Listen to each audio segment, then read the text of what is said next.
Good evening, everybody.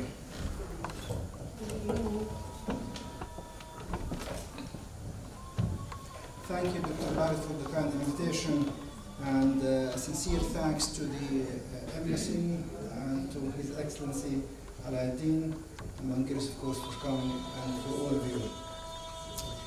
To start the subject I'm going to talk about tonight, just I would like to say a couple of words that I'm not a musician.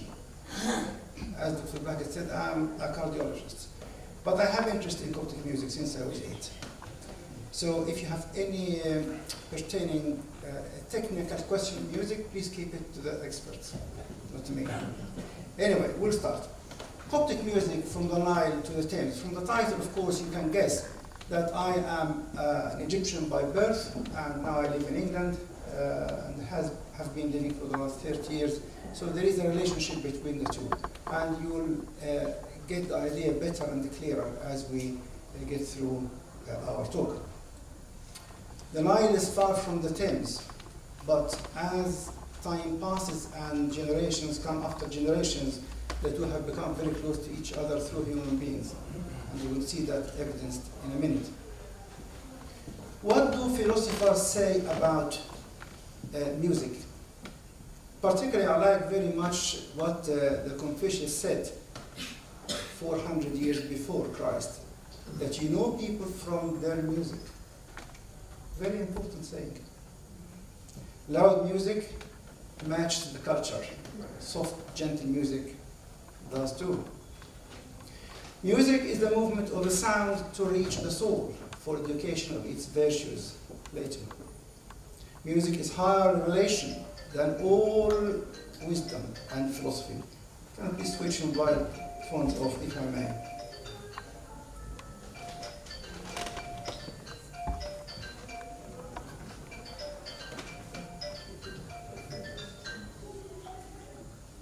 Right, few words about the philosophy of music itself. It's another very important piece of information we need to know. Music is closely related to language. Language that are rich in vowels are musical language, like Italian, for example, French, Coptic, and I'm going to show you an example now. Compared to other languages that are limited in their vowels, because simply you cannot sing and put a melody in a consonant. You can put it only in a vowel. Music history is related or tells us about the world where the music was born or is practiced. But unfortunately, because of our limited knowledge about the history of Coptic music, I'm going to address it in this talk back to front. The history of the world where Coptic music was born and is currently practiced, how much does it tell us about the nature and the features of the Coptic music we practice? Also, any type of music in the world should have features, like everything else. It is science, actually. And we'll learn about this in a minute. Two more points, that music is closely related to mind, the way we think, the way we relax or react, and also to emotions. I will leave this to someone else after me who might be interested in starting another project in this, but this is not my area of work. We'll start with Pharaonic Egypt. This is as far as the written and well-documented history we can get hold of. What's in front of our own eyes now is the Coptic alphabet. The Coptic alphabet, as you can see it here, it's called the demotic form of hieroglyphic language, the way how it's written, and it consists of 7 vowels. You can see them highlighted in red here. Not only that, but if you combine few of those letters together, you get more vowels. For example, in the middle column here, you can see the O, and here is the epsilon. If you write the epsilon after the O, you pronounce the two together as oo. So another vowel is added here. So with this combination, we can easily count 10 vowels in the Coptic language. So imagine the richness we have in our hands, that we can put melodies on them, and we can enjoy singing using those vowels. And actually, singing vowels is not a novel finding.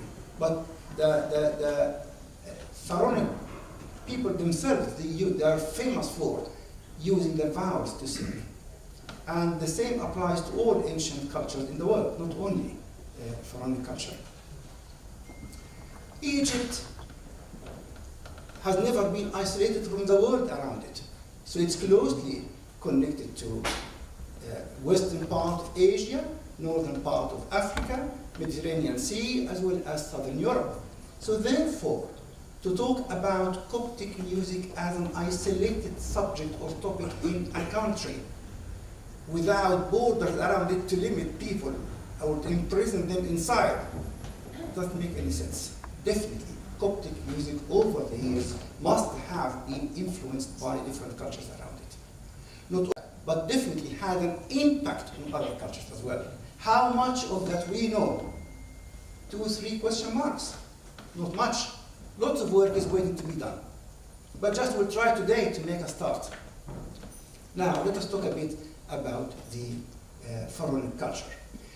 The Old Kingdom, as we all know, goes back over 3,000 years before Christ. What sort of music these people have? Very limited targ, very limited instruments indeed. 3: simple lute, flute, which is the bamboo piece, and a simple harp of 3 or 4 strings, no more. Very simple. Let us think logically. Having such simple instruments, definitely the type of music they produced must have been simple. Yes? That means those people in the Old Kingdom enjoyed very much quiet life, spiritual life, meditation. They hated noise. And we'll see in a minute the effect of noise on them. So the Old Kingdom was famous for simple music. And this is an example here. You can see a long flute on the left side, we call Henein in Arabic, or flute in English. And on the right side, you can see the simple harp they used in those days. Here is the great Old Kingdom orchestra. You can see how it's very simple and beautiful. We'll go to the Middle Kingdom. What happened? From the history we know well, that the Middle Kingdom was very weak politically. This microphone is creating noise. Was very weak politically. And this led to Egypt to be occupied by the Hyksos. Where did they come from?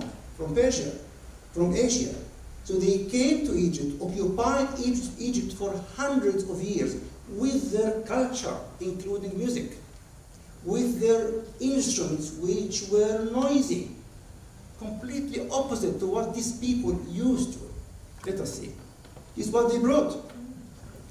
Brass. This is the duff we feel proud of on the right side, but it was made of brass. Imagine what sort of noise that would give. And that was how Egypt lived for a few hundred years under the reign of the Hyksos. And this is another orchestra. Can you see the difference? Anyway, but temple priests were adamant not to let any of those noisy instruments into the temples. Never to be used during worship. No, no, no, no, no. If you want to run banquets or parties, do it in the street outside, in palaces, but never in the temple. Beautiful. And this is not actually my word. I'm going to provide you with evidence in a second. The New Kingdom came when Egypt became very strong again, and it occupied the western part of Asia, including lots of countries, and Babylon too. And of course, they went there. What did they do? They occupied them, yes, but they brought with them back to Egypt another set of culture from those countries. Imagine the mix. So, if I may say, around, say, just before Alexander the Great started, say 500, 600 years BC, Egypt was full of a mix of cultures, all together, learning from each other and enjoying different style of life compared to 3,000 years before that. And this is what, of course, any sensible person would accept. The change of political system leads to change in the style of life and the way how people live. Look at what Herodotus said here. Egyptians did not permit anything but national, the priests, and pure of any foreign influence to get into the temples. Even children, they were not allowed to think freely and choose freely. Whatever the priest told them, they obeyed and they did. Egyptians or pharaonic Egyptians, they looked at the music as a very, very high sort of art in their life. Very similar to medicine, very similar to philosophy, if you like. And they looked at it, they respected it, they preserved it. And the example I've just mentioned to you, the way how they refused to get anything that is foreign into their culture. They played the pentatonic scale, which is the 5-note scale we all know about. And they linked them to the 5 planets. They believed in those days that there was only 5 planets. And this is the scale that your children learn at school when they start learning music. When they realized that there are 2 more planets, that there are 7, which are the sun and the moon, they created the 7 scale, the heptatonic scale that is currently practiced everywhere in the world. Now, can we say that Coptic music is purely pharaonic? And if we say it's purely pharaonic, following what? Following the Old Kingdom, the Middle Kingdom, the New Kingdom, or what? I leave the answer to you. But just I'm trying to... Anyway, definitely, ladies and gentlemen, few other factors played an important impact on Egypt at that time, politically and culturally. And the most important one, after the local native culture, which is the pharaonic culture, was the Judaism. Now, here is the map of Egypt, and I won't be exaggerating if I tell you that by the 1st century of Christianity, there was almost 1 million Jews living in Egypt. 150,000 of them in Alexandria only. Most of them lived along the Delta area, of course. This is what you expect in those days, before electricity and what's needed in our daily life. So we can't ignore the impact of Jews who lived in those days in Egypt on the Coptic music, or the development, if you like, or evolution, if I can use this word, although musicians don't like using this word. Alexander the Great came, and he made Egypt one of the most famous countries, if not the most famous country in that area. And he made Alexandria the capital of the Roman Empire, as you all know, and we will see more evidence of that soon. And look what Philo of Alexandria said about that, that the Jews living in Egypt, they did not isolate themselves from the culture, but they intermingled into the Hellenic culture in those days, and they learned from them, particularly the Greek language, as well as they preserved their own culture and habits of life and worship as well. So, Jews came into Christianity, brought with them their culture, and that included the following. Psalms. Do we agree or not? How many psalms we use in our Christian faith? Not only that. Responsorial singing. Someone sings, a solo sings, and the choir answers. This is, we learned it from the Jews, definitely. We didn't invent it ourselves. Next, chironomy. The way how a music teacher would teach the choir. The hand movement, what I do to the choir all the time. This sort of 8-figure movement of the hand, and telling them exactly which direction goes when the beat they should have clearly heard in their ears. This is the chironomy sign, which is still until now practiced in the Jewish communities. Melismatic chanting. I'm sure you must have heard about this before, which is long chanting in a vowel, which could carry on for minutes, if not more than that.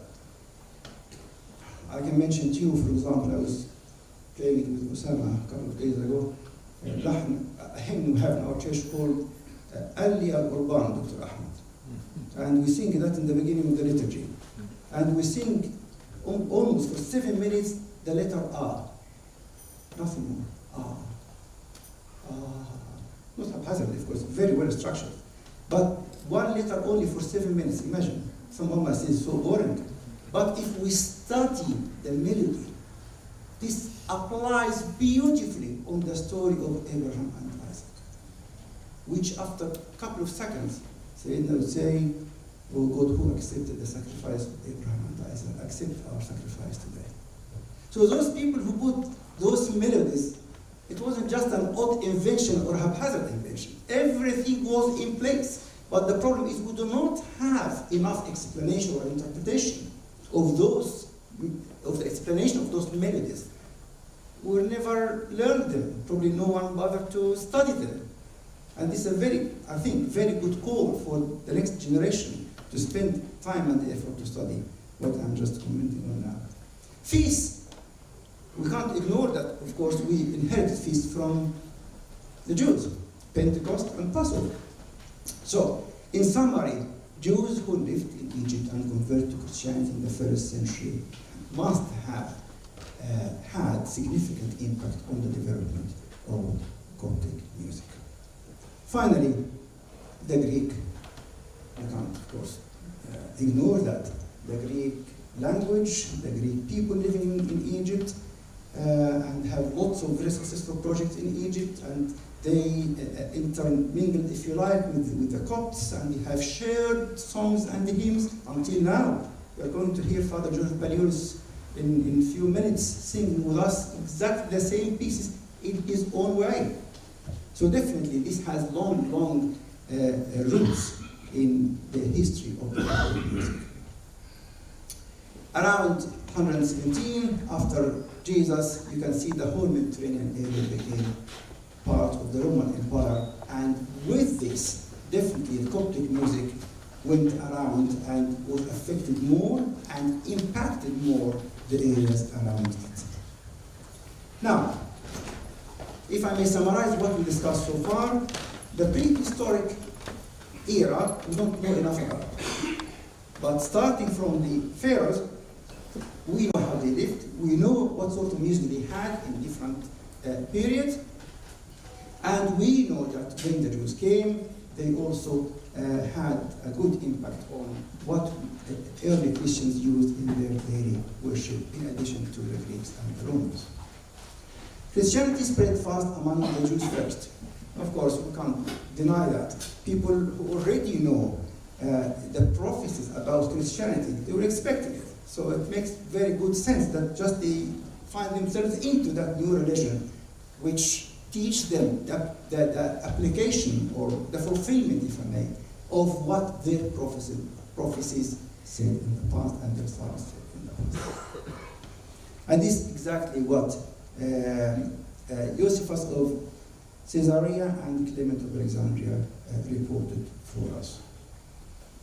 By the 3rd or 4th century after Jesus, the structure of the worship time or prayer is very, very simple indeed. A psalm or two, the sacrament, the Eucharist, and something called agape. And the agape from Greek means the fellowship, or mahabba, fellowship, which means after they finish the prayer, they get together and they share a meal, in simple words. All right, that was how. I'm talking about the 4th century. So until the 4th century, there was no formed liturgy that people used to celebrate. It was very simple. And this all, as I said here, testified and confirmed by the Apostles' tradition, Tertullian, and even Pope Athanasius of Alexandria. The Jews in Egypt kept close contact with Babylon. And this is very important. They also studied the Talmud that they used to teach in detail in their daily life in Babylon. Having this in mind, you can imagine that they brought as well with them to Egypt lots of culture from the Babylonian area to Egypt. And I'm not really very surprised about that. We have lots and lots from the Syriac church. In Syriac theology, we have it very profound in our church, in the Coptic church. In music too, we haven't done any structural analysis yet. But I can tell you, for example, at least one song in my ears when the deacon stands to sing the psalm in a feast, for example. A couple of melodies, typical Syrian. So we have 5th, 6th century, the Arabs came. And they came and brought with them their culture and also their music. And we can't say that we kept ourselves completely separated. Of course not, part of the culture. So definitely, to some extent, the Coptic music got affected or, if you like, influenced by the new culture over time, of course. It doesn't happen overnight. I should mention to you also that the Arabic music itself was not pure. It was affected by the Persian music coming from Asia. So imagine the mix. So we can't really just draw a triangle and say this is Coptic Egypt, therefore pure, pure, pure. It can't be any purer. It doesn't work like that. Anyway, nothing in the world works like that. We'll carry on. So, Alexandria, as I mentioned early on, became the capital of the Roman Empire, as well as a mixed culture city with lots and lots of philosophers, musicians, scientists, astronomers, you name it. And they all met regularly.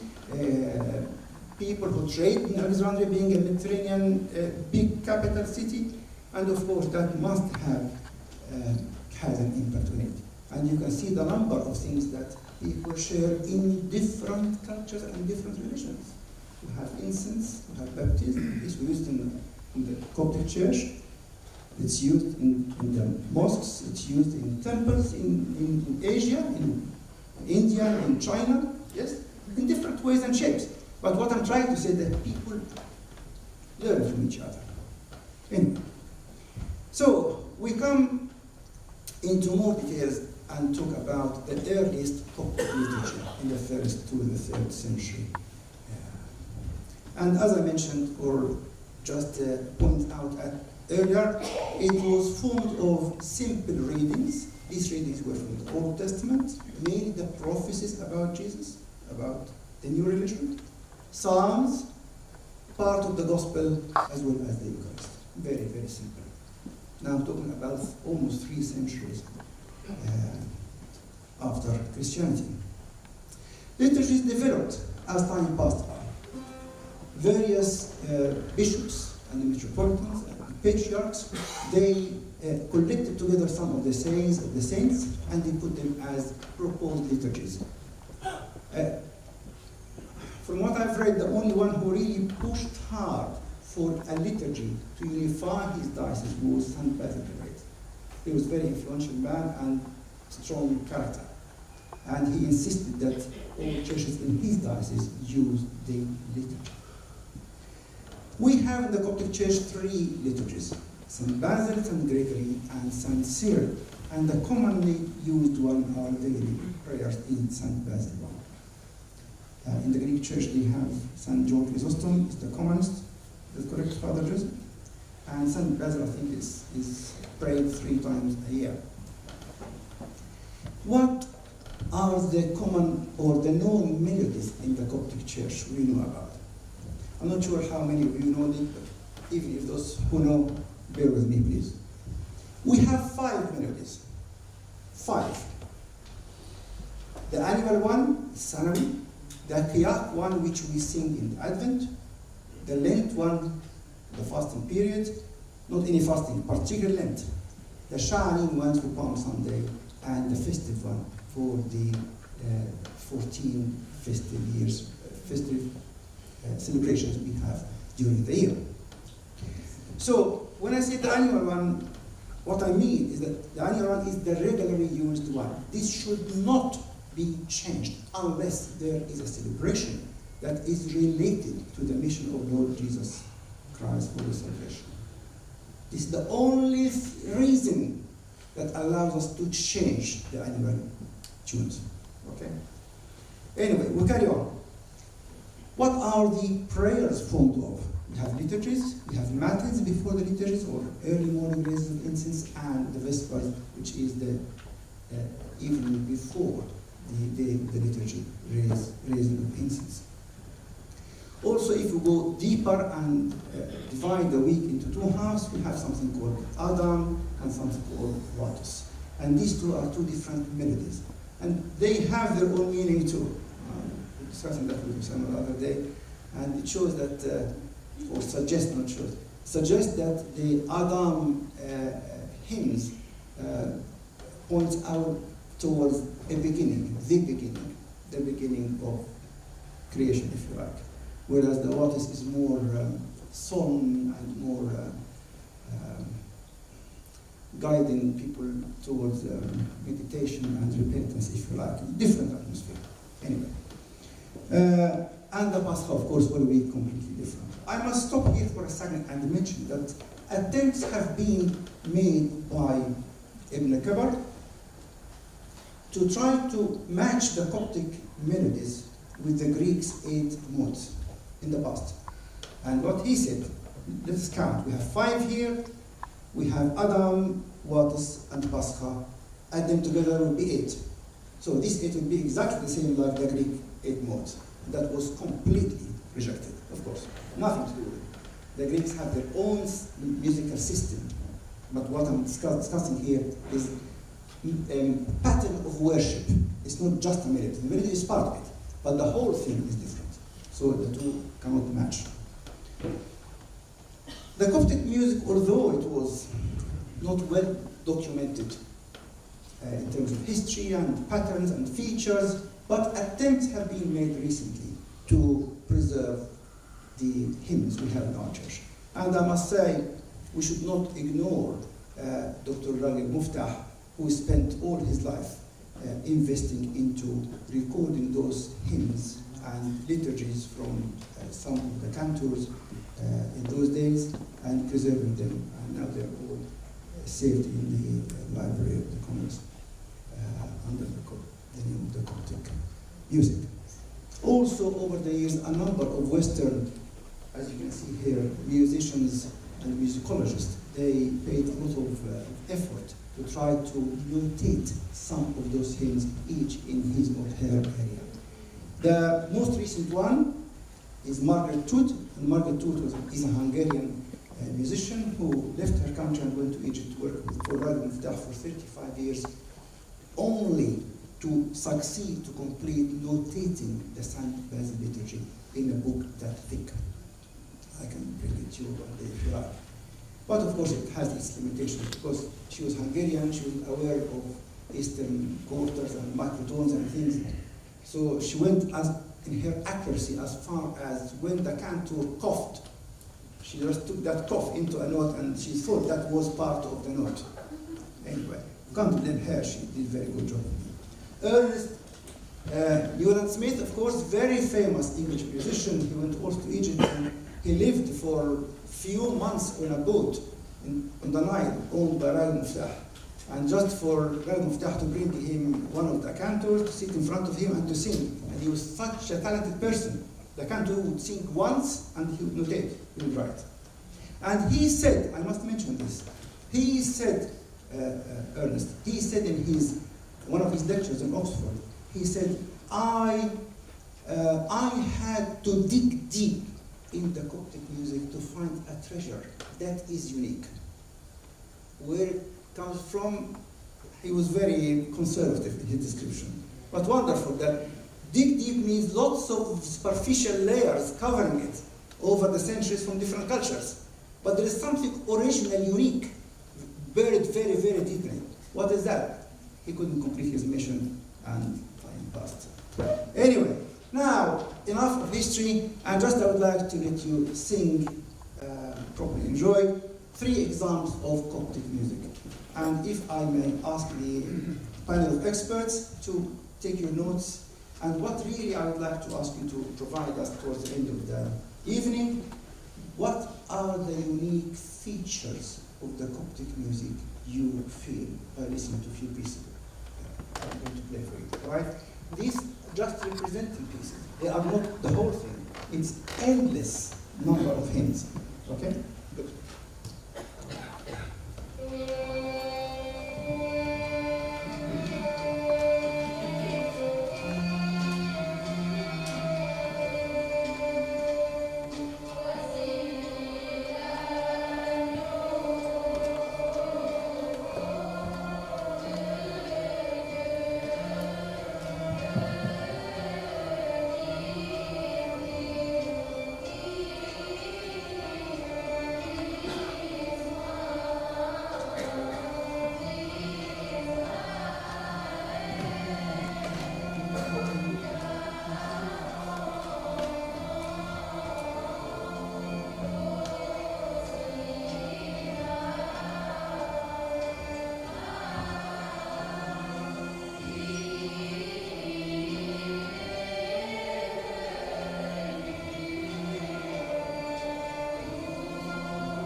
This is a typical Lent hymn.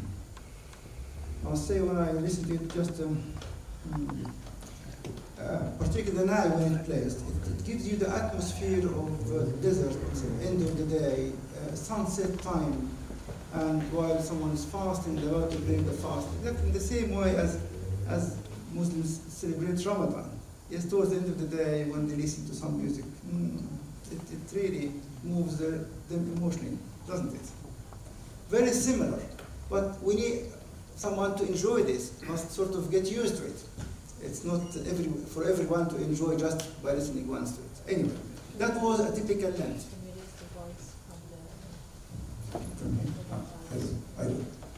Right, the second example is from the Holy Week.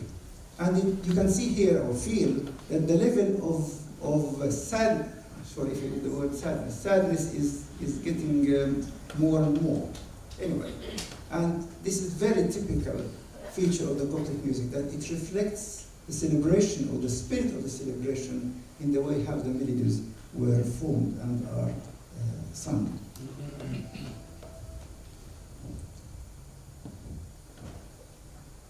So this should be Milan, not Sweden, I'm sorry. 2016, sorry.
Thank you. The third and last one, again, is from Milan, not Poland. I do apologize for the mistake. And this one, there are some talks about it that it is of pharaonic origin.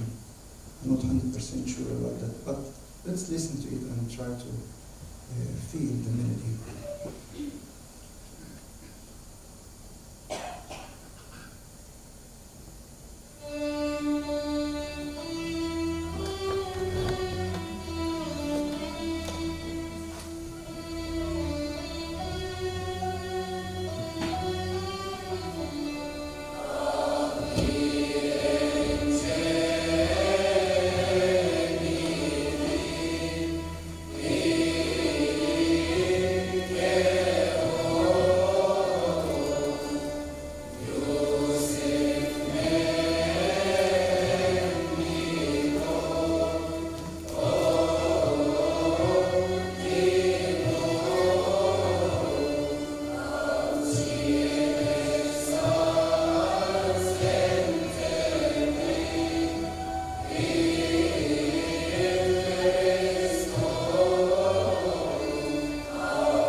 They say that this hymn is borrowed from the pharaonic time, and that used to be the procession of the kings after they died towards their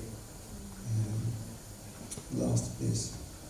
I'm not 100% sure about the accuracy of this, but anyway, it remains open for more research.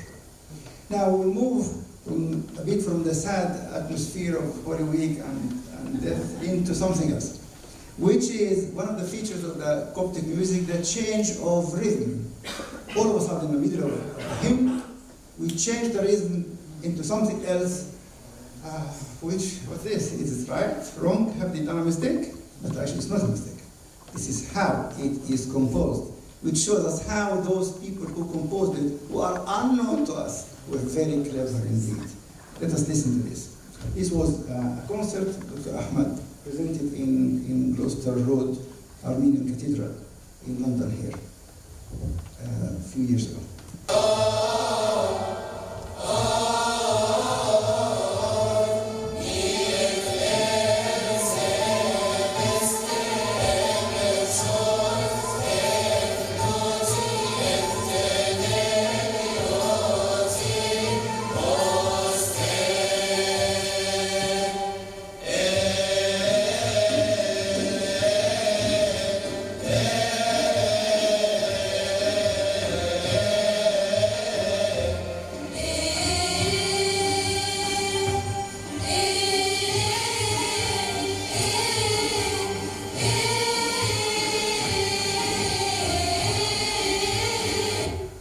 Selma tells me this second rhythm is called marfuf. Agreed?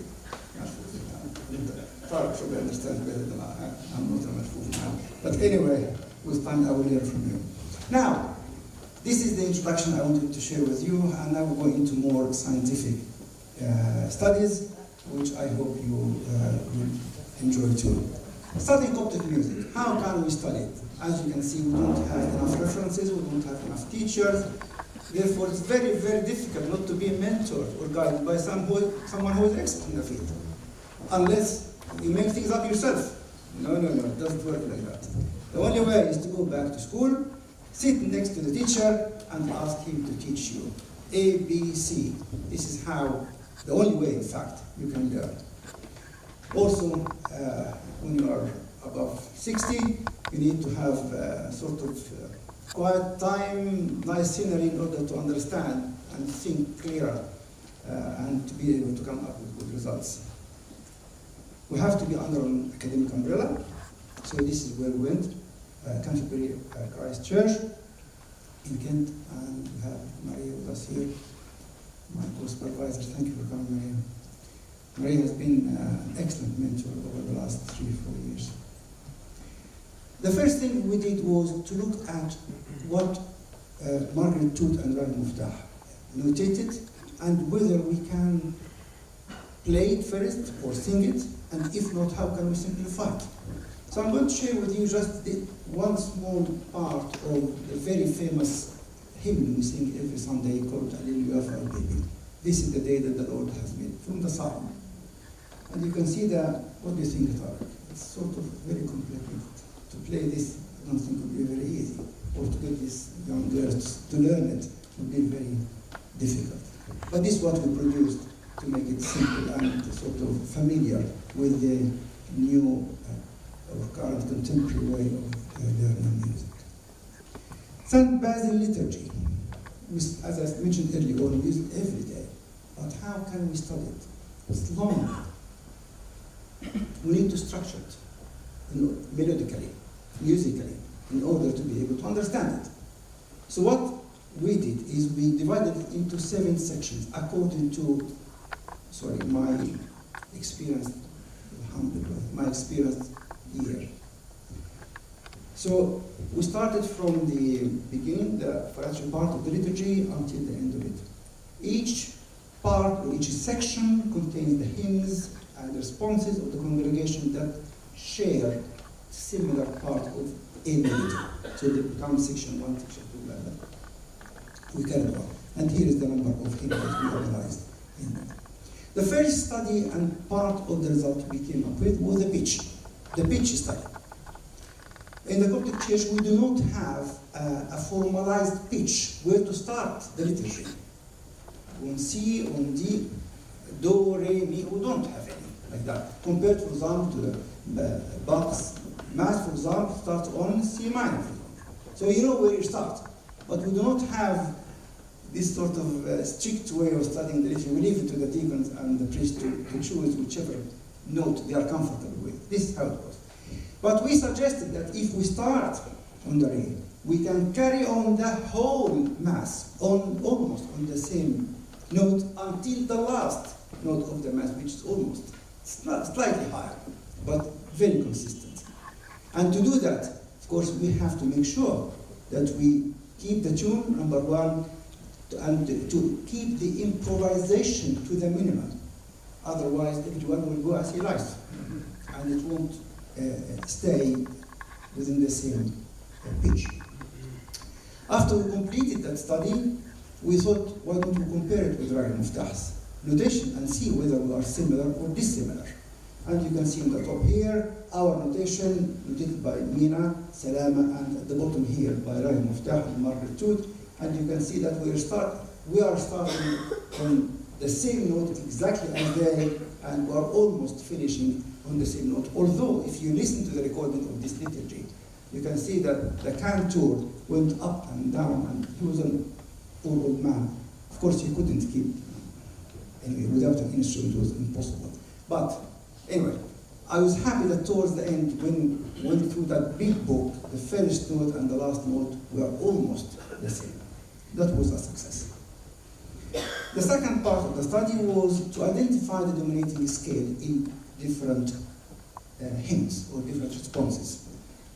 Scale in English is translated to maqam in Arabic. يعني مقام بالعربي. يعني الفيلينج بتاع الميلودي overall feeling بتاع الميلودي. دي sad، في حاجات اسمها صبر وحزن وفي حاجات يعني whether it is sad, it's whatever. Each of them has its own feeling. Anyway, and we compare notations by 4 musicians, Mina Salama on the left, Muftah, George Kyrillos, and Father Abraham Gergis on the right. Of course, you can see that George Kyrillos and Father Abraham Gergis were almost identical. They were influenced by each other. But the other two never met each other, never heard each other. Anyway, so it was a pure comparison, and you can see significant differences between them. This opened our eyes to a third study, which is what is the dominating maqam for a section. We agreed that we divided the liturgy into 7 sections. Into that section, so at least if we miss one of the hymns, probably we might correct our way in the others. And we compared the opinion of 3 known expert musicians, A, B, and C. And we asked them, we sent them recordings, and we asked them, could you please, and a table, could you please write down here your opinion, which scale is the dominating one here? They agreed on almost 70% of the scales, but in 30% they did not. Which again raises a very important point, that we should not look at the scale. For the scale is not the most accurate way of studying the music. Why don't we go deeper into individual notes? Now, before we go into the individual notes, just to show you that the scales in the Coptic St. Basil liturgy were most of the ones we studied, most of them in the Huzam, and the minority in the Hawan. The Hawan is the sad one, and you're going to listen to it in a minute. Here's an example. This is a hymn called Doxa Patri. We sing it in the beginning of the liturgy, and if you look at the notes, you'll find definitely lots of similarities between the red one in particular, in the second row, compared to the fourth row at the bottom there. For this will attract the eyes of the experts more than others. Not only that, when we looked at the notations, we found that some of them are identical for different responses, different words. So the top one is ketopneumatisu, with your spirit, the response of the congregation, and the one at the bottom, kyrieleison. You can see almost note by note, they are identical within one section, suggesting that whoever composed the liturgy was a good engineer. He knew exactly what he was doing. We carry on. Now, this is, I think, say in my sermon, a new finding, I'm not sure how much of this we know, which I'm describing it as the faith-related melodies. Faith-related, زي مثلا تنجو شتيور or agios, and we'll hear it now. The faith-related melodies are very simple. You have only 2 notes, you are running between 2 notes, as you see here. No jumps and bumps. Tengo stable.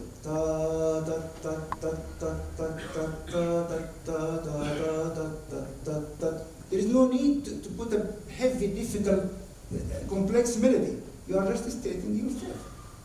As we, and we wait for the resurrection of the dead. Everyone in this room does the same. So we don't need to emphasize or overemphasize something. It's just a fact, part of our faith. And also, our analysis shed light on possibly some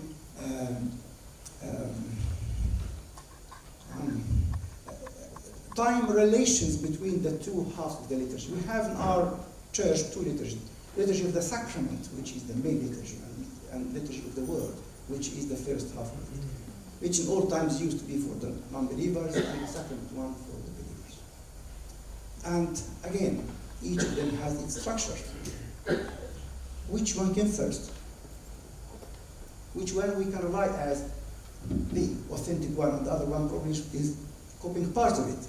It seems, the liturgy of the sacrament is the original one, which follows nicely from what I introduced, that the very early Mass was made of the Eucharist, the sacrament, and Psalms, and a couple of readings. And the liturgy of the word came after that. Look at this here. When you look at the melody, this is the end of, on the top, the end of the liturgy of the word, at the bottom, the end of the liturgy of the sacrament. And you can see the similarities between the 2. So whoever came up with the music of the liturgy of the word listened carefully to the original liturgy of the sacrament and copied part of it, particularly the ending hymn between the 2, or ending melody between the 2. Interesting. Probably not for everyone, but at least for me. Now we went on and we analyzed the chants of the priest. The liturgy in our church is chanted, is not read like other churches. And we recorded those with minimal improvisation, just to go down to the bone, to the skeleton of the music. And you can see in front of us here, the majority of them again were in the Huzam scale of Maqam, and the minority on the Nahawand. And we will listen to a couple of those in a second. Now, if I may give you a break for half a minute, and we listen to 3 examples of those. Osama, are you ready? Are you ready? Choir, stand up. please. We have tonight a mini choir coming especially to perform in front of you those three pieces we're going to sing now.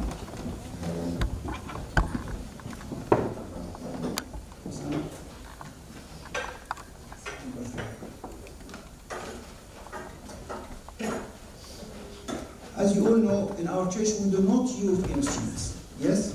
We don't have instruments. But when we are with a choir, we need instruments to keep them on the right track. So please excuse us for that. We are breaking the rules a bit. Sam? Number three. Number three. Number three. Yes.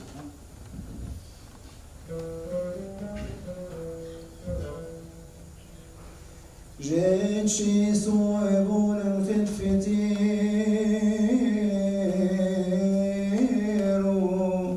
ayar pepa es no fentetias de que veri tonabum febum ejensinun hankamish insati eko evon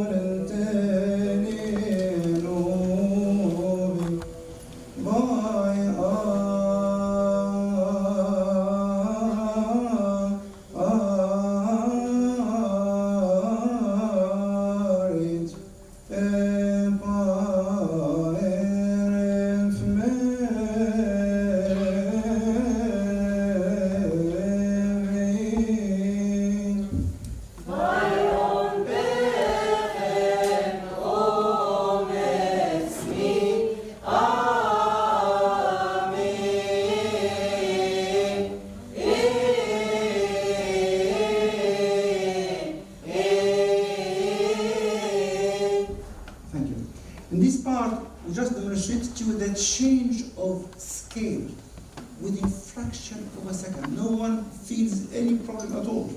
But this is how the Coptic music is. We move from one scale to the other scale. We never complete a scale, by the way, or a makam. Just we jump from one to the other. We might go back to the first one and might end up with a third one.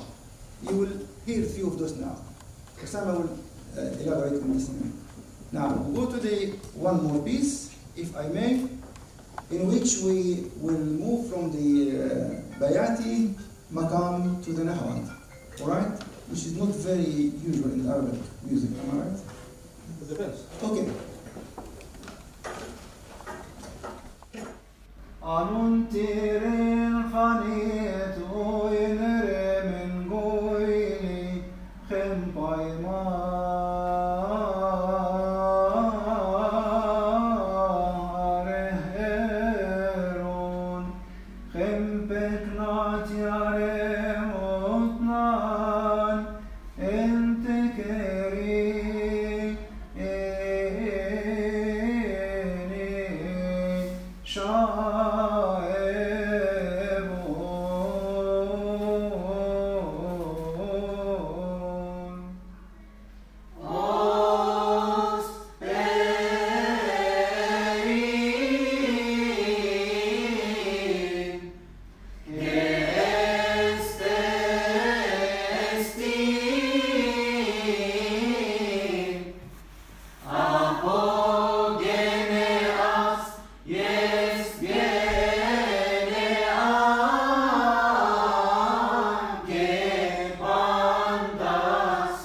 surprise, the priest can sing the same piece, same words,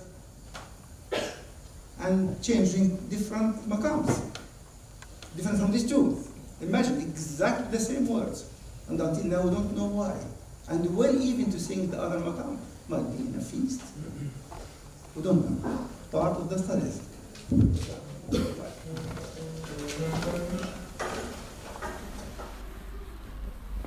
Anun tirin khanietu inre min goili khim paymareheron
Right.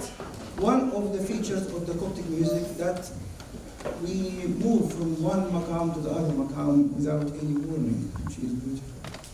Right. We come to one more study, which is the Nai replica study. We've just heard now that in the Bronze time, the people used the bone, the animal bone or vulture bones as a flute. They create a couple of holes in it and they use it to create music.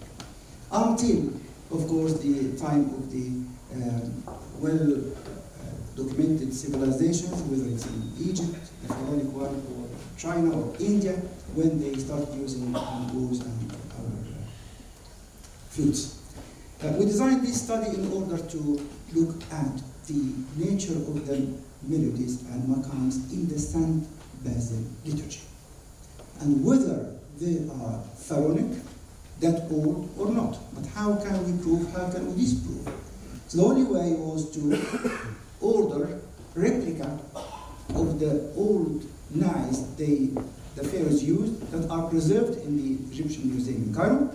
Yes, bring them to England, around the Thames, and we use them, and to see whether we would be able to succeed to reproduce the same melodies, same maqams using those flutes. This is what we did. Not easy. Right, we carry on. So we gave the order. We should really acknowledge here the help of Dr. Magid Ibrahim from the High Institute of Coptic Music in Cairo, who helped us with that. And the 6 knives appeared in this beautiful case, as you see on the left side here. And you can see on the right side each of them with its number according to their original numbers in the Egyptian Museum in Cairo. And you can see the numbers in Arabic. So there is no these are the original ones in Cairo. And you can see here the 6 knives amplified, their image amplified. Nai number 1 is the oldest, okay? Nai number 4 is sort of halfway, and number 6 is the most recent. Just I want to bring your attention to this, the oldest one, which is here.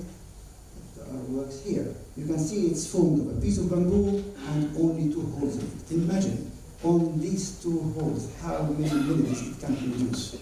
Very limited. So we played every single piece I've just mentioned to you in different sections, and we tested what would succeed. The only one that we succeeded to reproduce using the oldest one, Nai 1, with 2 holes, was the Nahawand, which is the one they sang in the Osparin.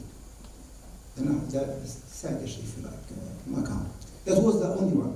And by the way, it wasn't easy, with significant difficulty in moving the finger around these two holes and moving the mouth in order to just produce something that we could hear.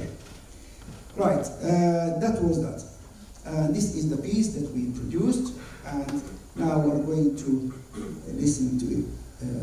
But before we listen to it, just one extra piece of scientific work we did. We took the recordings of those 6 knives to Sweden, to one of the engineers who worked with me, and we applied Fourier analysis, Tarakis, this is an engineering thing, in order to look at the frequencies of each of them and to compare them. Nai 1 on the top, Nai 4 in the middle, and the Kawala, the contemporary Kawala at the bottom here. And you can see how the frequencies were moving from 400 or 500 down to 600 and a bit as time passed by. So the very oldest, if you like, Nai was limited compared to the most recent one. Now let's listen to Mina playing the oldest ever Nai we know of. the piece they just sang now.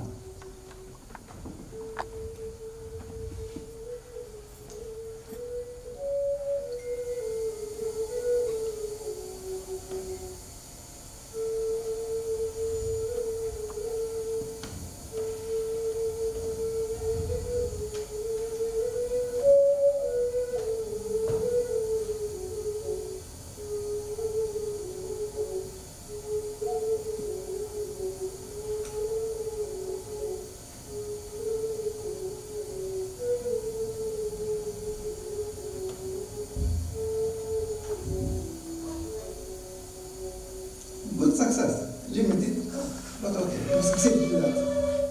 Now, this 9/4.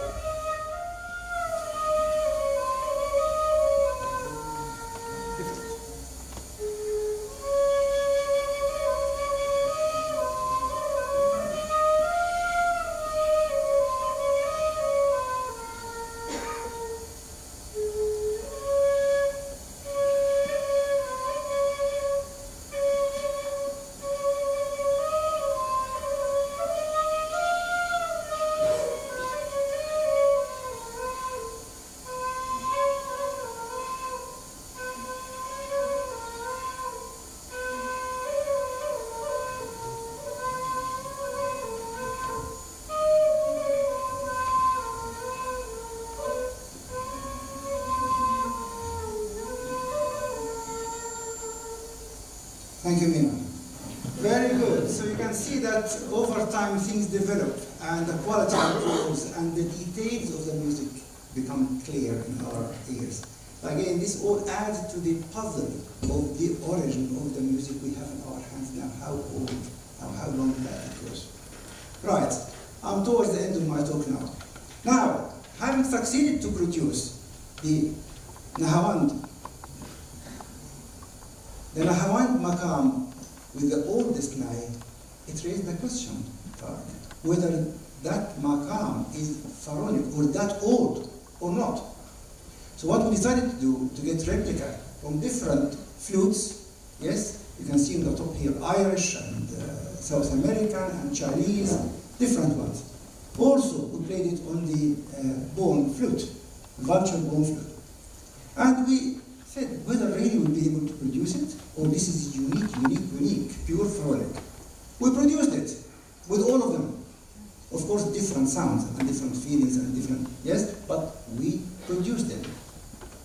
And to show you, this here is the evidence, the name of the Nais here, all analyzed with the Fury analysis, the Native American, the Chinese, Shakuhachi, and the rest of it. It added to the puzzle. So no single maqam from what we used in our analysis can point out that this is unique for the Nais, the replica we brought from Egypt. Having said that, does not mean that it's completely against the idea that some of those communities, for example, could have old roots. I'm not suggesting that. But what I'm trying to say is that maqams, or mere few notes together played, they are made to match the culture and the society and what people like to hear and enjoy. Yes? And probably this is one of those things. The Nahawand, for example, like the eggs. We eat eggs in Egypt and in China and in Japan and everywhere. They are not only made for Egyptian falahin. Of course, look. One of those things that we don't have a clear answer for. We carry on. Now we come to a beautiful new study that we thought about. The Coptic and Greek study. Now, of course, having a co-supervisor Greek, I have to do something Greek, otherwise I won't do my path. We identified 10 Greek responses in our St. Basil liturgy. And those 10, in fact, we have many Greek responses, but 10 that are used in the Greek church, in the Byzantine melody. And we decided that we will put them next to each other, we'll put the notations, and we'll compare them and see whether there is any similarity between them or not. And we sent the recordings to Father Joseph Aluris, who kindly agreed to help us with this project, and we asked him, could you please record those for us? And we tried to notate the Greek music using the Western notation. Of course, it will never be accurate because the way they notate their music is different. And you couldn't really compare apples with pears. So we thought the only way is to notate them using the Western notation. And we are currently comparing them. Before I give you the results, just I'd like to ask Father Joseph if you will kindly sing two pieces for us, yes? And we will answer him those two very pieces using our melodies. So the audience themselves can judge whether there are similarities or not. Okay? Now, they are very simple. The first one is Kyrie eleison. We all know what does Kyrie eleison mean. Lord have mercy. The second one, Agios Otheos, which means Holy God, Holy Almighty, Holy Immortal, have mercy upon us. Is that okay, Dr. Ahmed? Are you happy with that? Good. Excuse me. So this is a direct comparison between the two pieces as translated between the Greek accent and the Absolutely. So the words, the lyrics are the same. are the same. It's just the melody. Okay, this is how we sing, and this is how we sing. Okay, but I thought if we put them after each other, let's try to make things difficult for you. Father Joseph, please.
Thank you very much. Right, I hope you enjoyed that. In conclusion about the Greek study, you can see here a number of differences between the two patterns of music. The melody, of course, is not identical. Ours could be rhythmic. That's why we use cymbals and triangles to keep the rhythm. And we use instruments, but not conventional church chords. And it could be a dip without rhythm. Ours is monophonic. You can see my members singing with one voice. But in the Greek music, they have harmony. They have a group of singers giving the eson. And the eson is very, very important in the Greek music. We don't have that in the Coptic Church. While the dominant maqam in our Coptic hymns and hymnology is the Hosanna, in the Greek is probably the Hijaz one. Right, let us summarize what we discussed so far and conclude.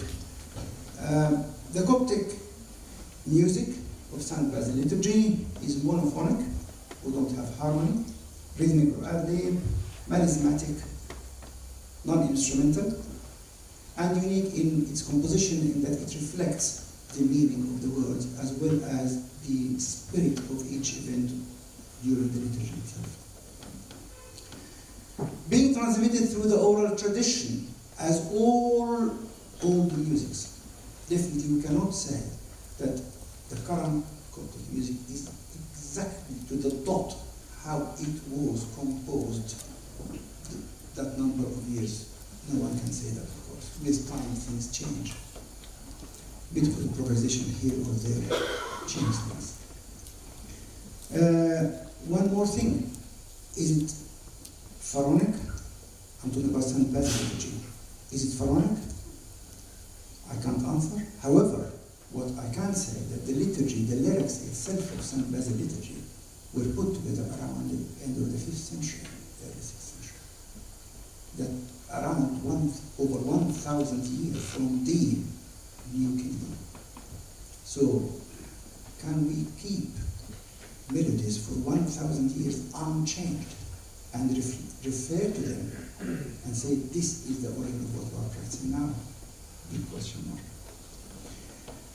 Second point, I've already learned that the temple priests refused their music, their worship music to be used outside the worship place. So how did we borrow this from them into our culture? Another question mark. One more. The instruments, musical instruments used in those days were abandoned by the heads of the Coptic Church to be used in the church, starting from John Cassian. He reported that himself. And he looked at them as a sign of, if I may use the word, diabolic sort of activities. And he refused. How can we accept the music and refuse the instruments? More. Sorry, just a sound I should have done. More.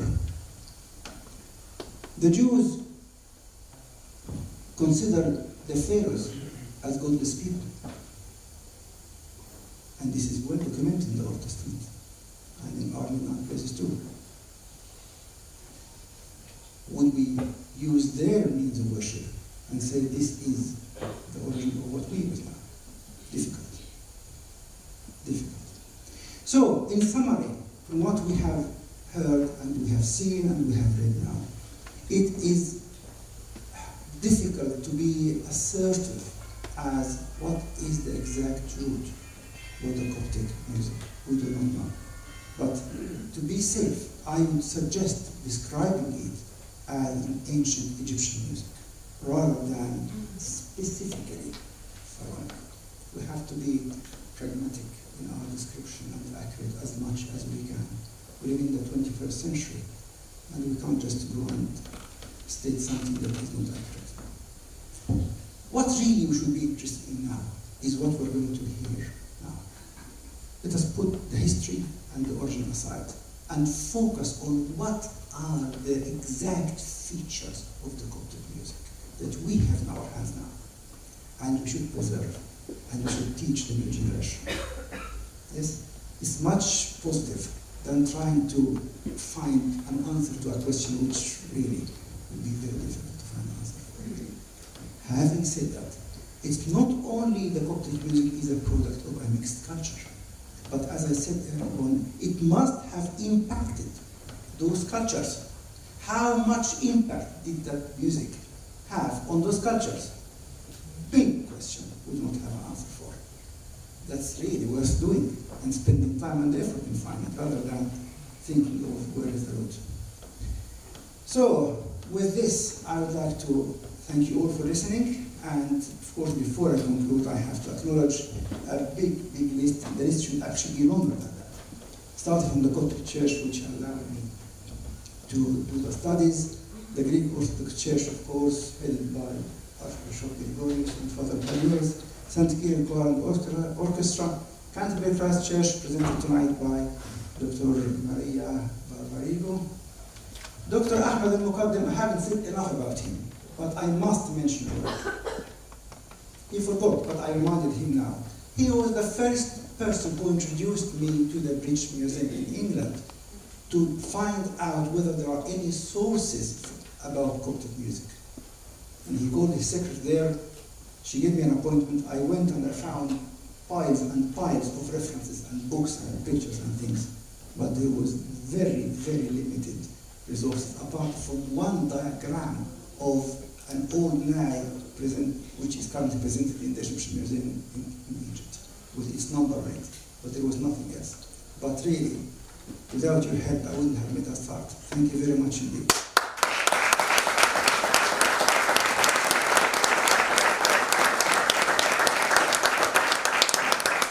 And if you want to know more, this kind man, just before we started the lecture, has already agreed to support us to present a concert of the ancient Egyptian music in the British Museum.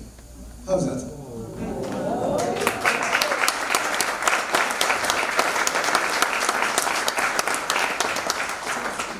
The list of the musicologists that I have learned and I'm still learning from: Osama Fathi,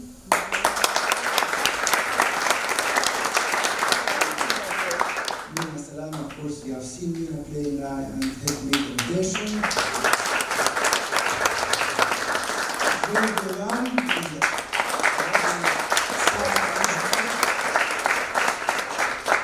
Just to mention again another fact that not many people know. One evening I sat in George's house editing one of the videos. We started saying that 8 o'clock in the evening, and we decided to stop when it was 8 o'clock in the morning and the sun was in front of us. I'm serious. Very hard-working person. Safwat Gerg is my soulmate, who really accommodated me in this country 30 years ago, and he was the first one who taught me what does a lute look like, and what does a soul mean, and do mean, and I didn't have a clue about that. But thank you very much.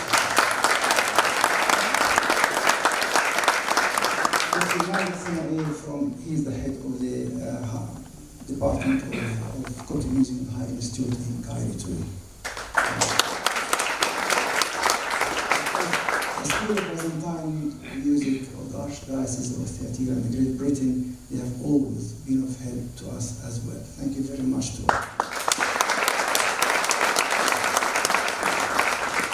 Now, we have, if you don't mind, 3-4 minutes to listen to Osama. He has a few comments, technical comments about the features of the Coptic music that he has experienced over the last 10 years working with us. Osama, here.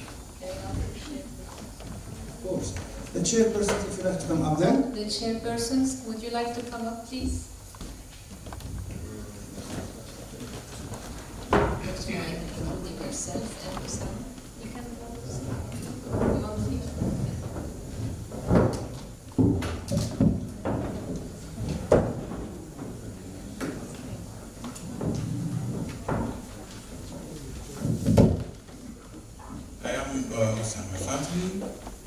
Osama Fathi, اسمي المصري. I am sorry I cannot speak English, but perhaps I will talk in Egyptian or German. German. I think it's better to talk in Egyptian. Tariq can translate. From Arabic to From بالضبط.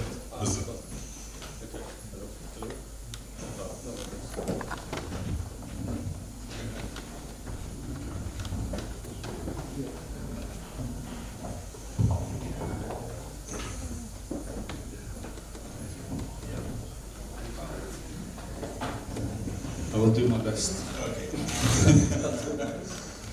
أنا خلال بحثي في الموسيقى القبطية مع ميشيل صديقي العزيز ومع صفوت صديق الطفولة، لقيت إن في حالة تفرد حصلت في الموسيقى القبطية عن الموسيقى العربية. So, in my time researching Coptic music with Safwan and Dr. Mateo, we found that there is something unique about Coptic music. حالة التفرد اللي حصلت نتيجة إن المقامية اللي موجودة في الموسيقى العربية اللي احنا معتادين نسمعها في أواخر القرن 19 والقرن العشرين، دي موسيقى موثقة موجودة على شرايط نسمعها في الراديو وكذا، فلقيت إن في اختلاف كبير في المقامية في الأجناس الموسيقية، وده اللي احنا لازم نفهمه دلوقتي من شوية مني. أنا مش هتكلم كتير، هي كل 5 دقايق هحاول أشرح. And in that time, he's found some fundamental differences between what we understand about the work of the maqam in the Arabic culture in the, say, late 19th century and the well-documented and recorded 20th century music to that of the Coptic tradition. I have to correct in the Egyptian music. In the Egyptian music specifically. احنا عندنا هنا ده لحن شعبي يمكن كلنا عارفينه.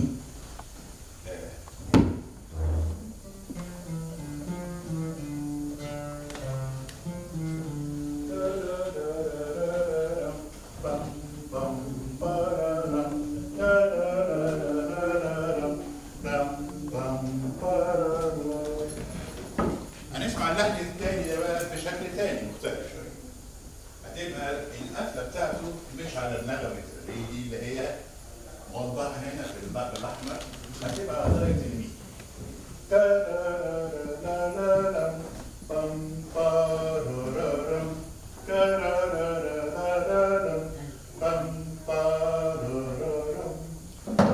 اللي اختلف القفله.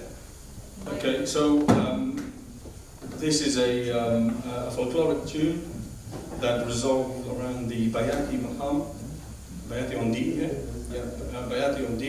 Now the folkloric tune, which is popular with many Egyptians that know about it, it revolves around the D, but it also finishes and rests on the D, the work of a usual Bayati Maqam.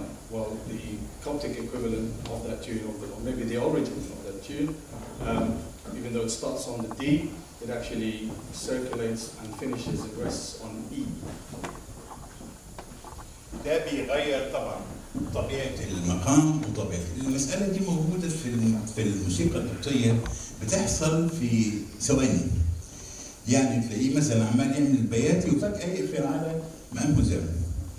دي الحاجات اللي هي مش موجودة في الموسيقى العربية.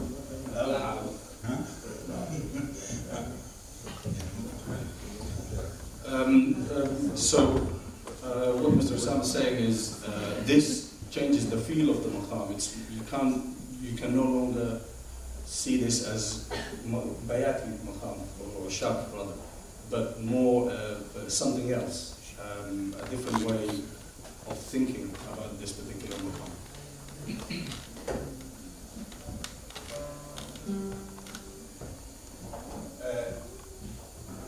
عندنا دلوقتي لحن متكون من مجموعة من الوحدات اللحنية. هنلاقي انه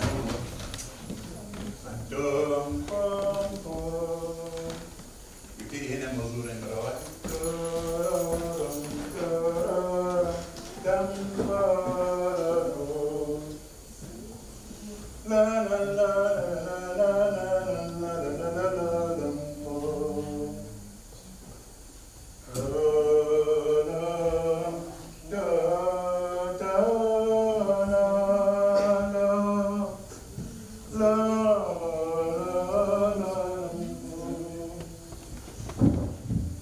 في الموسيقى العربية تعودنا ان احنا نسمع حاجه اسمها الوصل. الوصله دي تلاقي في الاول يحصل تقسيمه على في امام الرصد، وبعدين تيجي كمانجا تعمل تقسيمه برضه في امام الرصد، ويجي ناي ويعملوا تحميله، وبعدين ليالي، كل ده في امام الرصد. طبعا بيخشوا على مواد تاني بس بيثبتوا المقام. الموسيقى القبطي بقى مش بيثبتوا المقام خالص خالص. ما ليش الحكايه يعني تيجي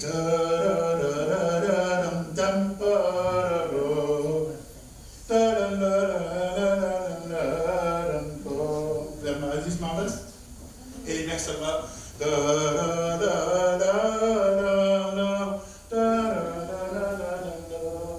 يطلع درجه ثانيه في الرأس، يقفل على درجه الري، فبقينا في بياتي، وبعدين يبتدي اللحن كله في البياتي.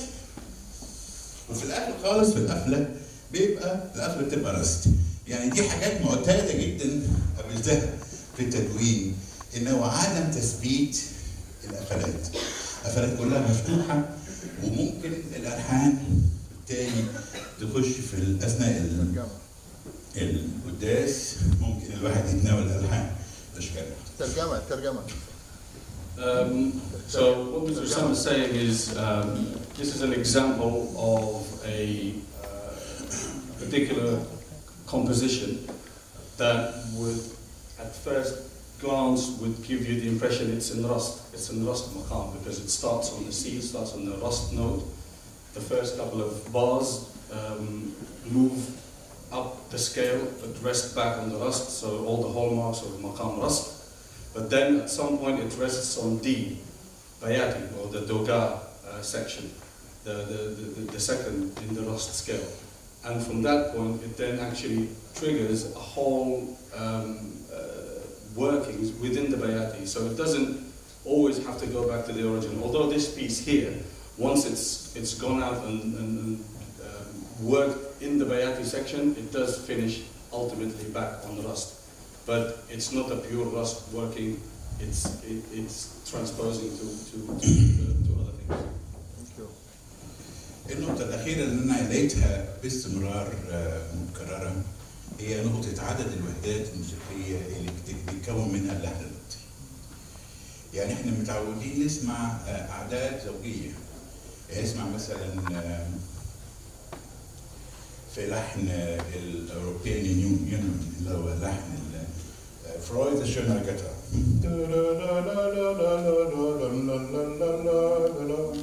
من عند الموسيقى الوحدات دي خليهم أربعة. لا لا لا لا لا لا لا لا لا لا لا، وبيجي أربعة بعديهم يعملوا رد. لا لا لا لا لا لا لا لا لا لا لا. ده اللي احنا معتادين عليه، نسمع أعداد زوجية. One of the other things that Mr. Sam has observed is we are used to listening to music in somewhat sort of even bars, counts, whilst in Coptic music he seems to think that it's odd number of bars, so it's not the usual way, the usual cyclic music that we used to. It's something that's quite odd and breaks that cycle. أنا نلاقي اللحن ده اللي هو قدامنا ده بيتكون من 3 وحدات. ده جزء. وبعدين هنا بيرد عليه 2. وبعدين يجي حاجة جديدة.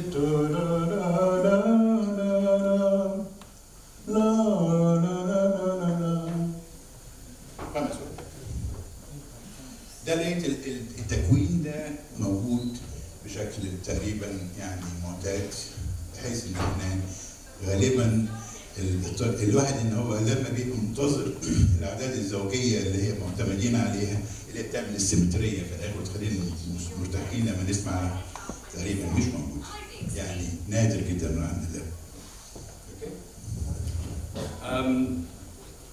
So again, using this example, the first cycle, if you like, or the first subject. The first phrase of this music is in 4 bars worth. 5. The first one. 3. The first one is 3, and the answer is 2. And the answer is 2, followed by 5. So it's not a case of say, a phrase of 4 followed by a phrase of 4 followed by a phrase of 4 or 4 2 4. Yes. No, it's actually 3 2 5. Which is pretty, it's pretty unusual, huh? Yes. Yeah. Yes. I think it's more to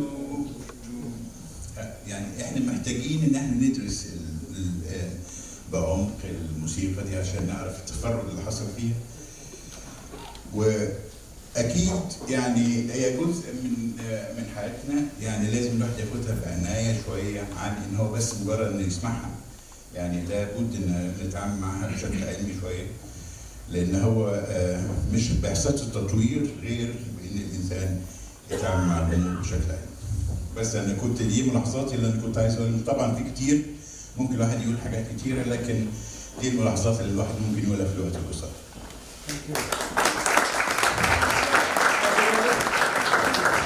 And I think, well, finally, Mr. Sam is saying that this tradition, if it's taught him one thing, is that it needs to be studied very closely. It needs to be studied with responsibility and find a way to preserve it. And if there's plans to develop it further or move it with the times or something, it's got to be done responsibly and in keeping with the tradition.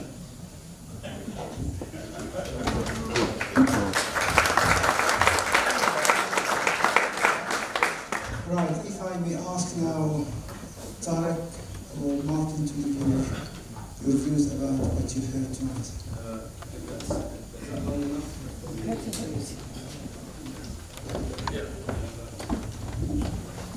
Hello, can you hear me? Thank you for inviting me. I want to congratulate Dr. Henein on a simply splendid presentation. Covered so much ground, it was so informative, it was so clear, and I've gone from a position of not knowing very much at all about Coptic music to feeling very well informed. Thanks to you, thanks to everybody else in the room, and thanks particularly to the singers. It was a really lovely performance. Thank you for that. I'd also like to congratulate Dr. Henein on his second doctorate. Okay. And whenever I have students coming to visit me to ask to do a PhD, I say, don't do it! Because getting a job as an academic in the arts and humanities these days is so difficult. But if you start off as a cardiologist, it seems to me you always have something to rest on. But this is magnificent work, and I'm very much looking forward to seeing this in a form that we can all read and learn from and enjoy. Dr. Henein asked a very simple question, which actually turns out to be a very difficult question, which is what is unique about this music. And I can make some very quick observations on the basis of my reasonable familiarity with the music of the Ottoman world, and with that something at a very elementary level about Greek Orthodox chant and Armenian chant and the chant of the Suryani world as well.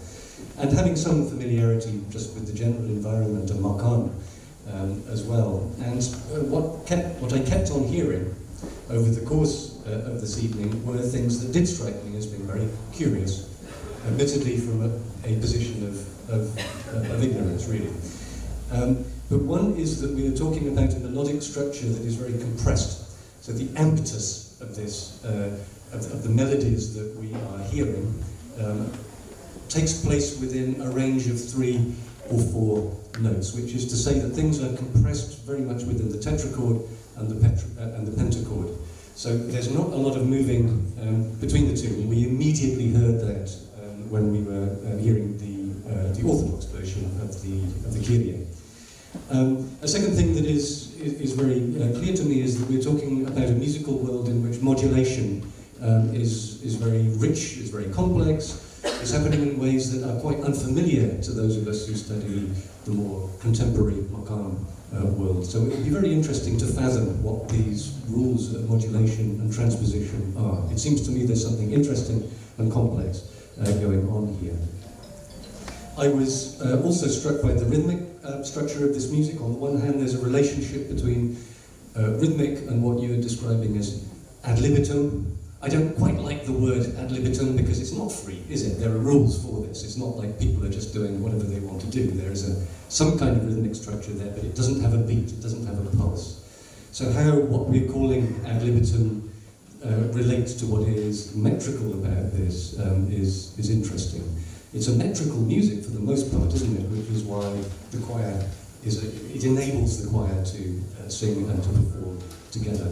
And the other thing that struck me is again, listening to this with conventional maqam ears is how phrases end, and we touched on this at the end. That is something that I'm not really familiar with, actually, the kinds of certainly the Christian Middle Eastern music that I'm familiar to listening to. So I could say those things. However, I would need to know a lot more. I mean, one thing I want to know is how representative the Kyrie is in the liturgy. When we're listening to, if we are to compare the Coptic liturgy to the Western Christian liturgy, the first thing you have to acknowledge and accept about the Western Christian liturgy is it's full of archaeological layers. Some parts are very old, some parts are really quite new. Some parts have to be stylistically different, so the Credo in Unum Deum, for example, has got lots of words, so it has to be stylistically one thing. The Gloria in Excelsis Deo has a lot of words, so you have to do that stylistically in a different way. The Benedictus, for example, has got very few words, so this is where the singers have a chance to explore the sonic world. And this, historically in the Western tradition, was where opera came into the settings of the Christian Mass, of the Western Christian Mass. So, of course, I'm sure the Kyrie is a very good example, but I would need to know what kind of example it is. I need to know more about the notation process as well. I was very interested to learn about Margaret Toth's work, and she really does sound to me to be an absolutely fascinating woman, and I would really like to know more about what inspired her to do this labour of incredible and beautiful work, clearly. In ethnomusicology, we make a distinction between notational systems that we call descriptive and those which are prescriptive. So a descriptive notation is you're notating what you hear, and you're doing that often in a very detailed way. You're trying to capture all of the detail and the nuance. A prescriptive system is a notation system that you want your choir to read from. It needs to be simple enough and clear enough for them to be able to put on a performance. Now, what has happened, it seems to me, in your notation system is that you've gone from a descriptive notation system to a prescriptive notation. So my question is what is changing here? What's being lost here, perhaps? What is being gained here, perhaps? What is being systematized here? Because the history of notation, again, thinking about the other Christian traditions that I'm very familiar with, the history of notation has always been a history of regulation. It's always been a history of a certain kind of authority saying, from this point on, we're going to do things that way. So I'm very curious to know more about this. We had also, it seems to me, I was very interested in the different versions that you are looking at, and I want to know much more about, presumably we're talking about different historical traditions here, and what goes on in deciding that you are going to concentrate on one and not on the other, that you're going to prioritize one, and perhaps relegate the other to some other kind of place. So, whilst it seems to me, please excuse my very my state of ignorance here. I feel I've learned some very important things, but as a musicologist, as a humble musicologist, there's some contextual information I would need to really evaluate that. Thank you very much, Mark. One small statement as an answer that might help you. About Kyrie eleison, we have too many Kyrie eleison. This is just one of them that we sing at the beginning of the liturgy, which is very brief.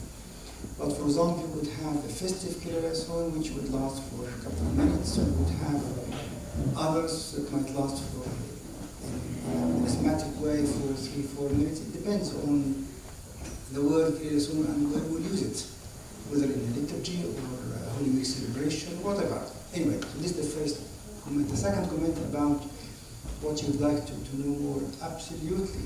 I personally believe this is a virgin subject that has not been touched enough in terms of analysis and comparative scientific way. I haven't found, when I started at all, any objective scientific study comparing Coptic music, for example, with Syrian music or Greek music. I never heard of that. It doesn't exist. There's some historical writings and people copy each other. That's really as far as it goes. That nothing original that you can follow and see what will be stage 2, stage 3, and you carry on. So, as I said, it's a new, I would say new, but it's virgin field, if you like. It needs lots of people to spend time and effort and try to go deep and deep. Thank you very much for your comments. Well, Senior engineer. well, I think I'm in such sort of esteemed company here. I really don't have much to say. For me, it's mere observation from the outside in. Like Martin, really, I know very little about the Coptic song tradition. But I've always admired it, and I've always found in it the same. It gives me the same feeling I get when I listen to an old Moshe. Just out there, you know, just as a kind of complete facadical observation. There's power in the group singing. There's power in the lingering notes. Of course, the scales are unmistakable in the sense that you can hear clearly the Ashaq, and you can hear the Rast, and in fact, the songs you'd sent me, I just tried to pinpoint the maqams, and like everybody else, I'm slightly lost. But I would say that I found some similarities with things like, instead of Nahawand, I found it closer to things like Busilik, especially the annual praise piece, where I feel it's more Busilik, and then it just turns into Noah, or how the Ottomans call it, Neva, which is a workings of a bayati on G. But they're clearly separated. And so it's not the work of maqam as we know it today, it's a different way of things. So for me, it's a different way of thinking about music. That perhaps that tradition of writing has disappeared.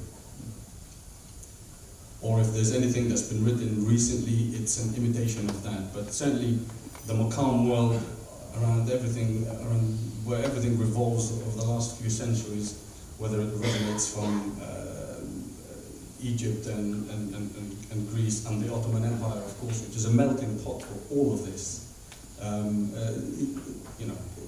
Who knows? But things like the Holy, is it the Holy Week? Holy Week. Yeah, the Holy Week piece. Now, I found that very similar to Dogal Maqam, for example. So again, and every time I looked at this and I picked up some other examples, I found them that they have a lot more closeness to perhaps older Ottoman scales than the ones we use today. So, it's not Saba, it's Duga. It's not Bayati, it's Oshak. Busilik instead of Nahawand, and so on and so on. So there's clearly some kind of crossover between those cultures. But really, apart from that, not much else to add other than to thank you for a really wonderful and informative lecture. Thank you.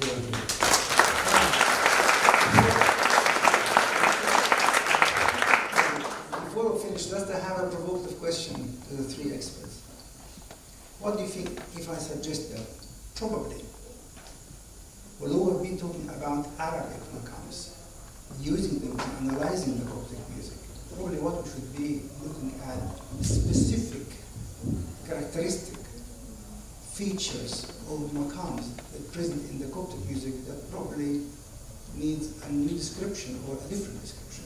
Like what you said, for example, it's not really a it should be described as something else. Does that make sense? It makes perfect sense, and I think we have to remember that our modern understanding of maqam is a very poor guide to understanding maqam, actually. If you go back to 1750 in the Ottoman world, which was the first time that maqam music was notated in Western musical notation by somebody from inside the tradition, this is the work of Dimitri Cantemir in Istanbul. He is talking in 1750 about a world that is almost unrecognizable. He's using the same terms for maqams, but these are sounds that we scarcely recognise today. The world of Makam is constantly evolving, and the danger of this is that we are working with a very modern understanding of what a Makam is and what a Makam sounds like, and I think this is what we have to guard against. And I think that your research, I think, opens up all sorts of very interesting questions about what these quote-unquote Makam actually are. Exactly. Thank you very much. I had a discussion with Mina Salama, who's a very dear friend and Oxford Makam bandmate. Very proud of him. And we spoke about this whole thing, trying to pinpoint these. I think perhaps understanding some of this is going to be diving into some of the Ottoman Makam tradition and trying to understand some of these older Makams, if I throw in words like Nuhuft and Sipir and things like that. I think, they'll be more close to this type of phrasing of music than anything that we learned in the 19th century. The only thing I can say to relate to that is me and Martin opened up a can of worms called the Villato book on music during the Napoleonic expedition in Cairo, in Egypt, rather. And Villato was the man tasked with writing music, trying to record and observe music that was going on in Egypt at the time. And just looking at what he notated of being Egyptian music, we found 9 songs altogether that were lost completely from the Egyptian oral tradition, whether it's Mashahat or colloquial songs, all gone. And trying to piece them back together now, they already sound very somewhat different to how we see music today, 200 years old. Thank you very much indeed. Thank you. Well, I'd like to thank you all for this very rich discussion. Really, thank you very much. And it seems that there is another PhD, 1, 2, 3 PhDs to start in this topic. Yeah, exactly. We're looking here. And is there any burning question at the audience? Yes. There are burning questions, so we're not closing. Okay, so can I give you this?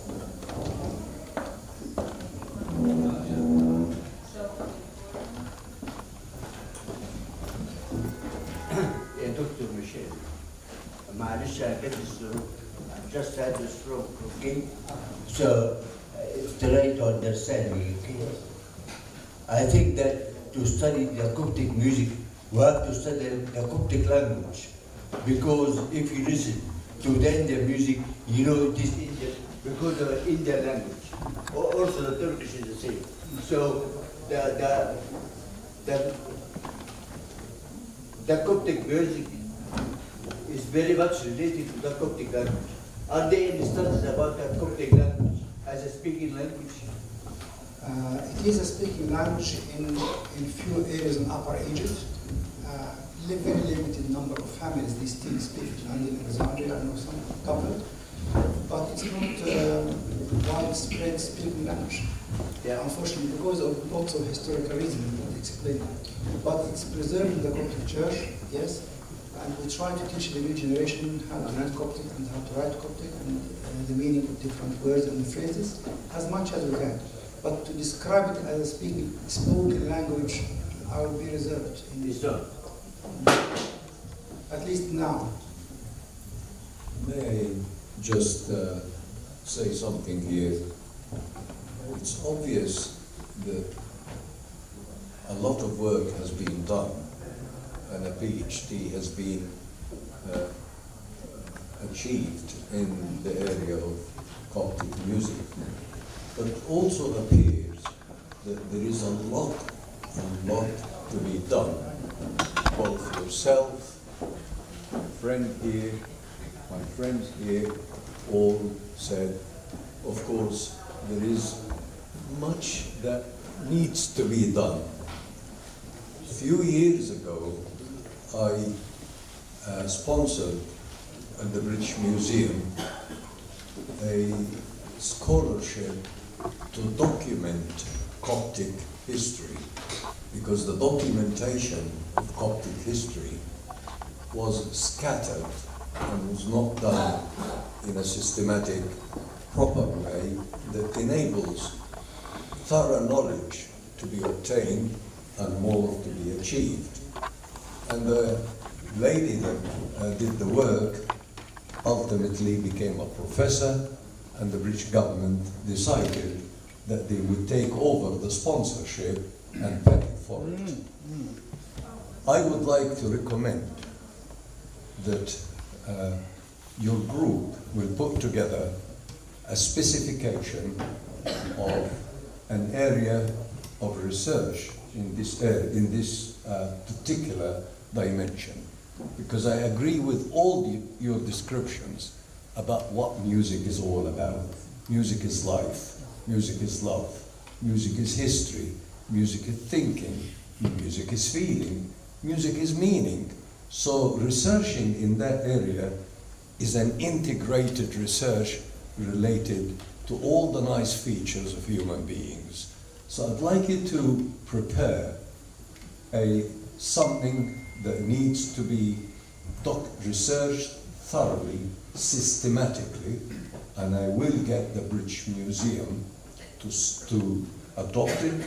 I will sponsor it in order to make sure that those areas that have not as yet been researched sufficiently or needing far more systematic research is being done.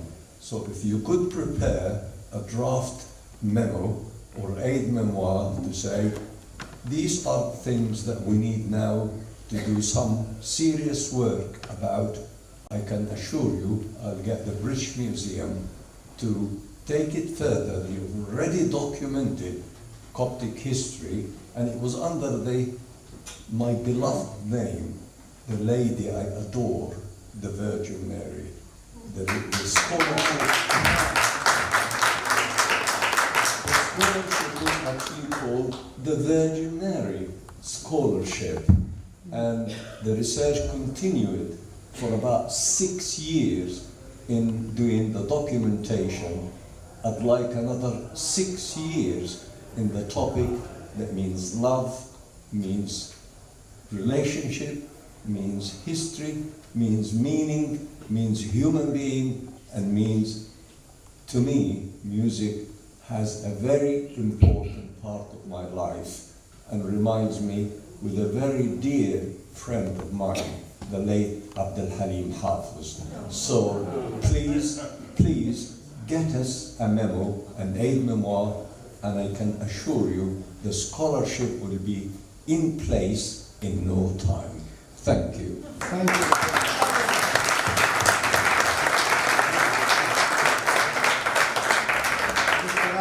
Your words are singing into my ears. I never expected to hear this. You are so generous. You have been and you are still. Thank you very, very much indeed. I promise I will work hard on a memo, a proposal, and you will be receiving it soon. Thank you very much indeed.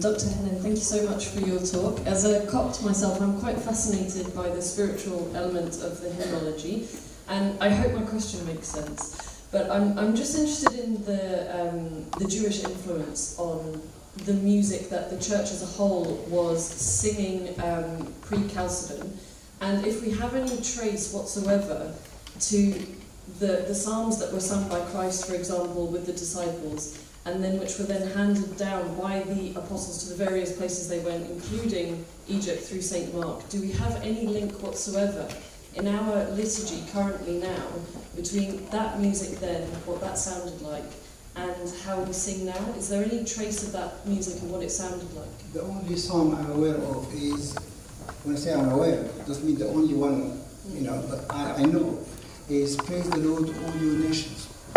This is a very well-known song that commonly used by the Jewish in the past, and we still use it in our church. Don't forget, this is the very first song we sing in the Vespers praises, and the very first song we sing in every single liturgy.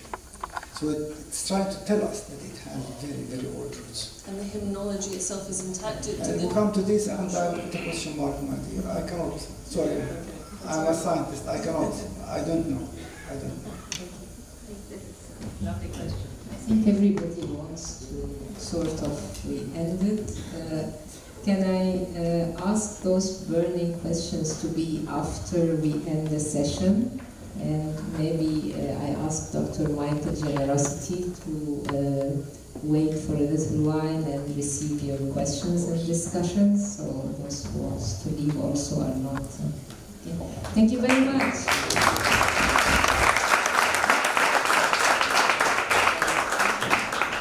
I just want to say one thing to Professor Henein. I'm very thankful because quite often in our hymnology, we look at the hymnology as a vehicle of prayer, and it really is for us. It's so entrenched in who we are that it becomes part of our being. But it doesn't stop us from wanting to go back to the historic and academic pedigree and the source of it, because that makes us understand more. So I want to thank you, and without flattering you, I think it's only someone like you who lives hymnology, but also has the scientific view to be able to bring those two worlds together. So it's not some romantic gesture, nor is it just some dry academic study. So thank you for being able to merge those worlds for us.